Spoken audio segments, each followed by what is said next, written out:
premier président de l'association FAS à la création de FAS en 2016. Depuis, on a créé une fondation qui, entre guillemets, chapeaute l'association.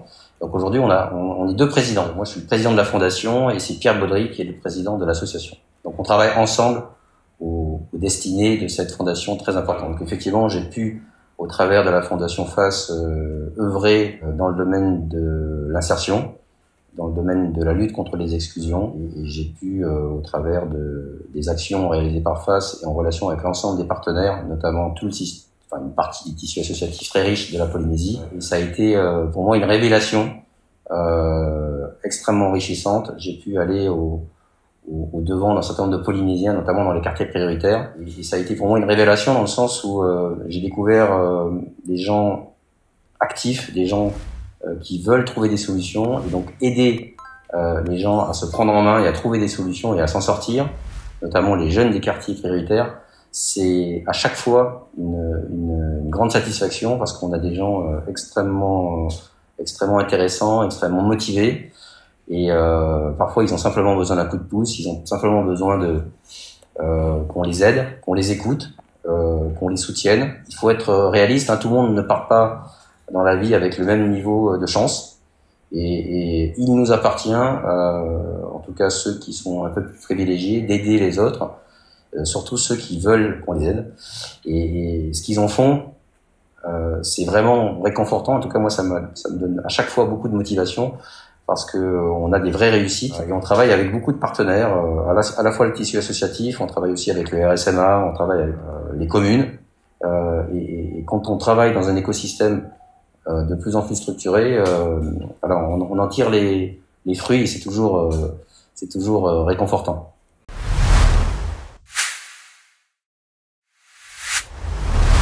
J'ai une approche assez englobante. Le développement durable, la responsabilité sociétale et environnementale, c'est un dispositif extrêmement englobant qui balaye à la fois les sujets effectivement sociétaux et les sujets environnementaux.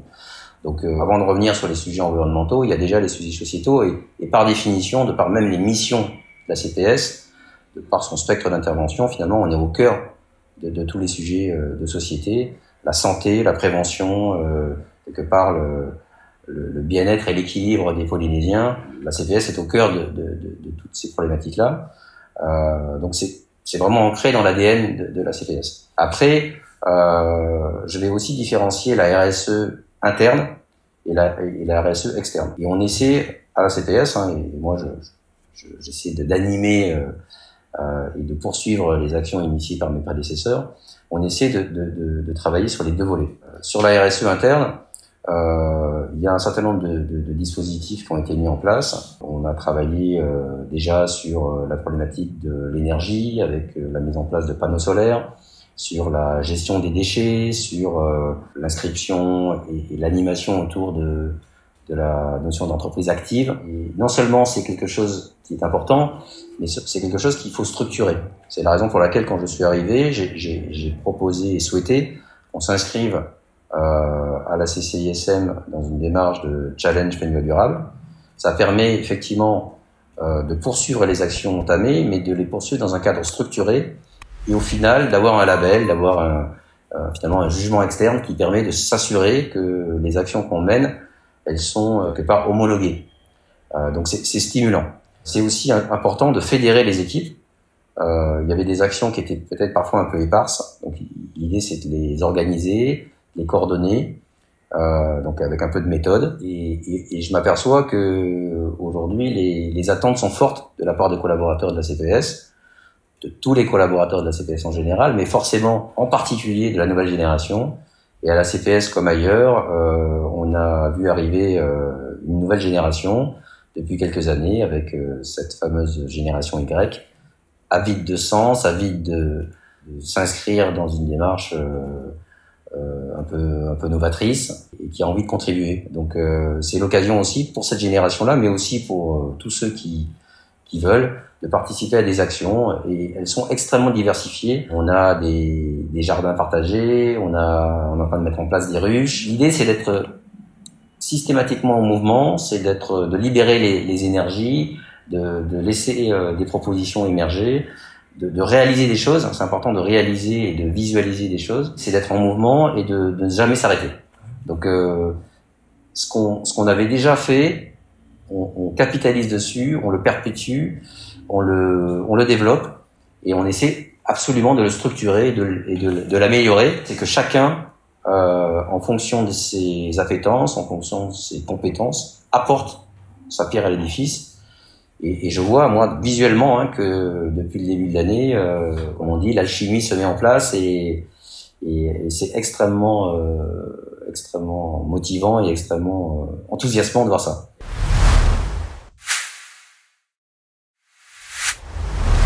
CPS c'est une grande institution, il y a un peu plus de 500 collaborateurs, donc ça veut dire quelque part 500 familles qui sont concernées, voire même plus avec les cercles d'amis que chacun a. Donc on peut effectivement avoir un rôle d'influenceur, en tout cas moi je souhaite que la CPS ait un rôle d'influenceur au travers des collaborateurs et au travers aussi de tous les partenaires et de tous les gens avec lesquels on travaille. La CPS, on couvre 99% ou quasiment 100% des Polynésiens, d'une manière ou d'une autre, dans le domaine de la santé, de la retraite, des prestations sociales. On travaille beaucoup aussi avec tous les professionnels de la santé, les structures de soins, les professionnels de santé. On travaille avec les retraités, on travaille avec les employeurs. Et donc on peut aussi être, et on se doit d'être influenceur pour aider l'acculturation au développement durable et la sensibilisation de toutes les générations.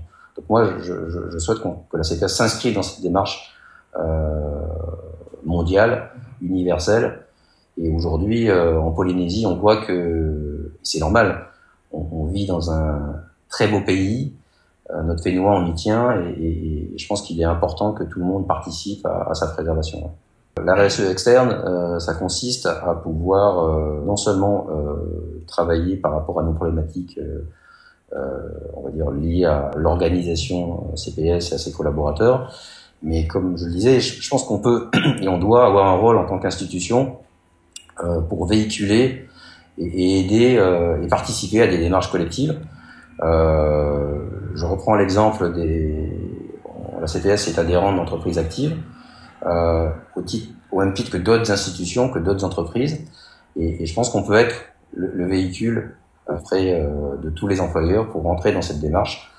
On a plein d'idées aujourd'hui pour essayer de convaincre tout le monde de rentrer dans une démarche de responsabilité, aussi bien dans le domaine de la santé que dans le domaine du social. On soutient fondateur d'Anaveil, qui est une plateforme qui permet effectivement de soutenir les associations et les projets en général et dans le domaine environnemental en particulier.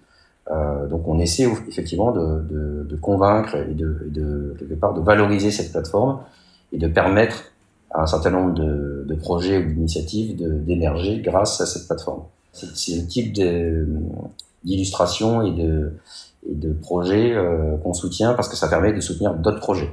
Donc il y a un caractère, en tout cas on le souhaite, un peu viral dans l'évangélisation du développement durable. Je pense que ça nous a appris à nous recentrer sur l'essentiel. Effectivement, on s'aperçoit quand on rentre dans une période de crise, qu'on doit traverser une période de crise, que finalement les fondamentaux sont les seuls qui nous permettent de surmonter les crises. La cohésion, l'esprit d'équipe et aller à l'essentiel. Donc on a, comme toutes les institutions, dû s'adapter. Et moi, je suis extrêmement fier de la CPS et de ses collaborateurs qui ont su s'adapter et surmonter cette période, notamment en 2020, qui a été très difficile. Aujourd'hui, ça reste une période empreinte d'incertitude, donc on reste extrêmement vigilant. Mais effectivement, on a su s'adapter, on a su, et c'était un peu l'idée, c'est se remettre en question, accélérer les dispositifs de dématérialisation, d'innovation au service de nos missions. Et je pense que c'est ça qui est important, c'est qu'il faut qu'on reste attentif à ce qu'est la CPS et à nos missions. C'est-à-dire, on est là pour servir la population, on est là pour être au devant de la population. Donc c'est pour ça qu'il a fallu rester dans une démarche de proximité, malgré la crise sanitaire, malgré la distanciation. On est resté ouvert, on accueille des assurés. On a bien sûr développé et on souhaite poursuivre le développement des e-services parce que On doit pouvoir faire un maximum de démarches administratives en ligne pour faciliter et accélérer les démarches. Maintenant, on doit pouvoir aussi continuer à accueillir la population, notamment celle qui n'est pas encore connectée. On doit surtout pouvoir être en appui, en conseil, et on souhaite le faire. Et il ne faut pas oublier que la CPS, on sert l'ensemble des Polynésiens, donc sur Tahiti et sur l'ensemble des archipels, et c'est une mission qui n'est pas simple. Les outils modernes, je suis très sensible au numérique, ça ne reste que des outils qui doivent être au service de la population, et donc on doit bien sûr s'adapter au niveau de maturité digitale et au niveau d'équipement des Polynésiens. Donc tout le monde aujourd'hui n'est pas encore équipé, même si le taux d'équipement progresse un peu plus chaque jour. Mais voilà, il faut qu'on améliore nos outils.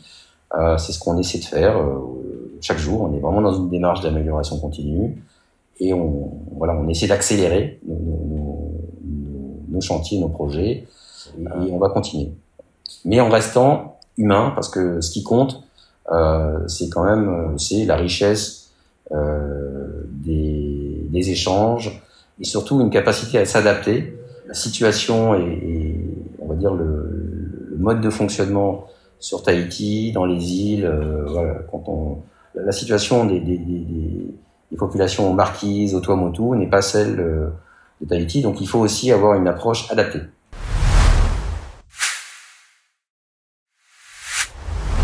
On a parfois une perception de l'extérieur qui est d'une CPS comme une vieille institution un peu repliée sur elle-même. Je pense que la CPS a encore beaucoup de progrès et doit accepter les marges de progrès qui sont devant elle. On doit systématiquement être en mesure de se remettre en question et de progresser. Mais effectivement, la CPS est depuis un certain nombre d'années en mouvement. Moi, j'ai découvert une institution avec des collaborateurs extrêmement engagés qui, au quotidien, essaient d'améliorer les process, essaient de les simplifier. Parfois, effectivement, les process et les règles sont complexes. Il ne faut pas oublier que les textes sur lesquels aujourd'hui on repose nos missions sont parfois très anciens. La protection sociale généralisée, la fameuse PSG, elle a été mise en place en 95. Voilà, on est en 2021, on est à la veille d'une réforme, qui va devoir être structurelle et qui va devoir effectivement nous aider, on va dire, à gérer à la fois les problématiques structurelles. Il ne faut pas oublier qu'on a un vieillissement de la population. On a aujourd'hui une population, on le sait, qui a un taux de longue maladie qui est très important. On a la problématique, on le sait, de l'obésité. Donc on doit travailler tous ensemble, la CPS avec l'ensemble des Polynésiens et l'ensemble de l'écosystème, avec bien sûr le pays, pour travailler sur des actions de prévention et faire en sorte que on puisse interagir et améliorer la santé des Polynésiens.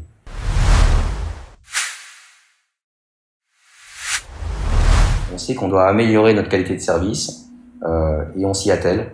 Et on espère pouvoir livrer sur les prochains mois et les prochaines années des avancées significatives qui seront au service de nos concitoyens. Ce qui est important au niveau de la CPS, c'est effectivement qu'on puisse mener à bien nos missions, avec justement ce spectre très large, donc qu'on soit capable de mener à bien l'ensemble de nos missions.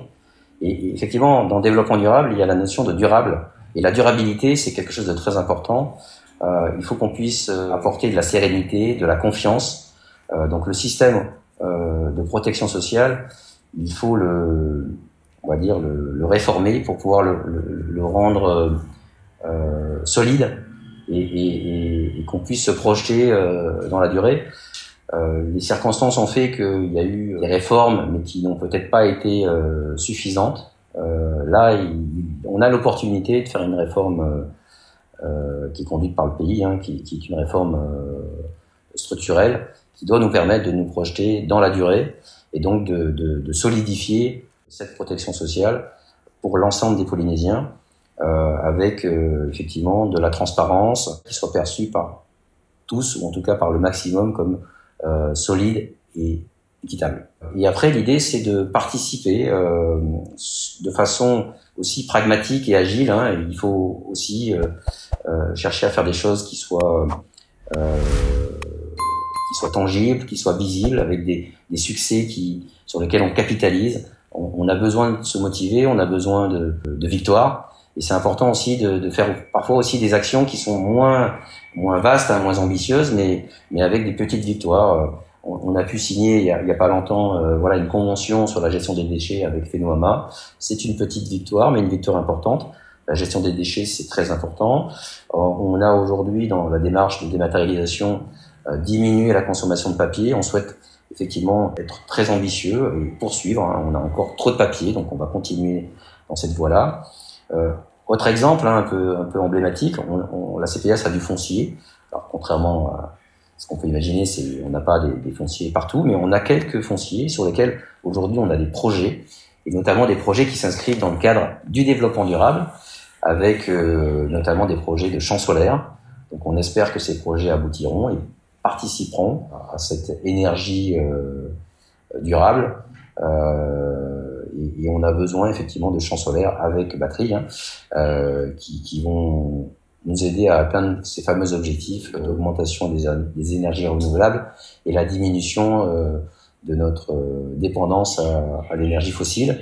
Donc si la CPS peut participer à cette démarche, on en sera très fiers. Je pense que c'est important que les chefs d'entreprise prennent conscience de leur responsabilité par rapport à cette démarche de mise en œuvre d'une véritable stratégie en général, d'ailleurs dans les entreprises. Une entreprise qui veut aller de l'avant, elle doit avoir une stratégie, quelle que soit sa taille. Alors, la stratégie, elle sera plus ou moins structurée, plus ou moins ambitieuse. C'est sûr que c'est plus facile, entre guillemets, de structurer une démarche quand on est une grande entreprise. Mais je pense que quelle que soit la taille, c'est important d'avoir une vision, d'avoir une stratégie en général et une stratégie développement durable en particulier.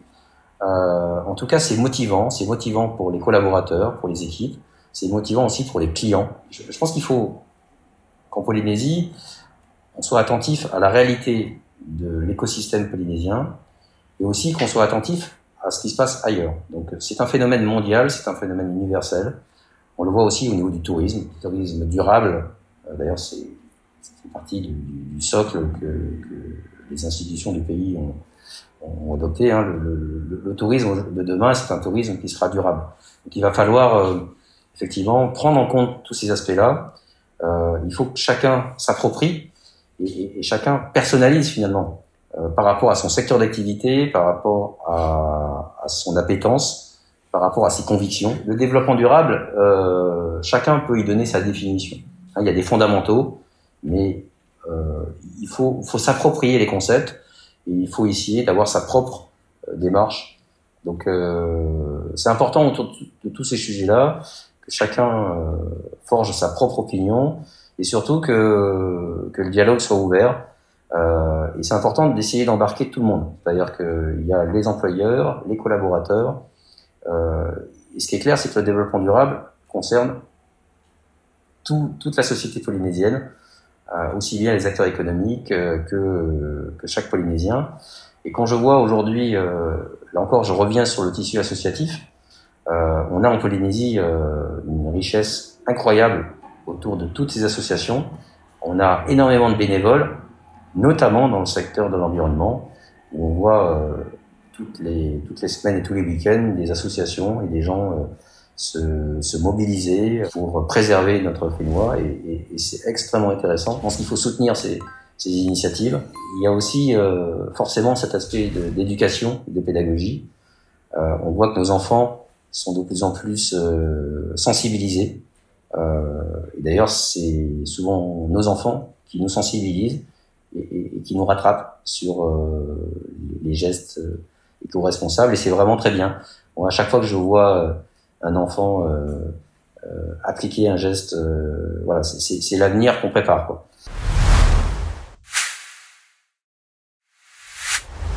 On est extrêmement engagé pour trouver des solutions et aider le pays et la société à en trouver.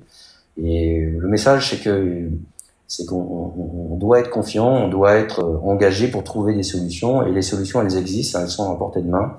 Il nous appartient tous ensemble de les faire émerger. Et voilà, je pense que la confiance est de mise.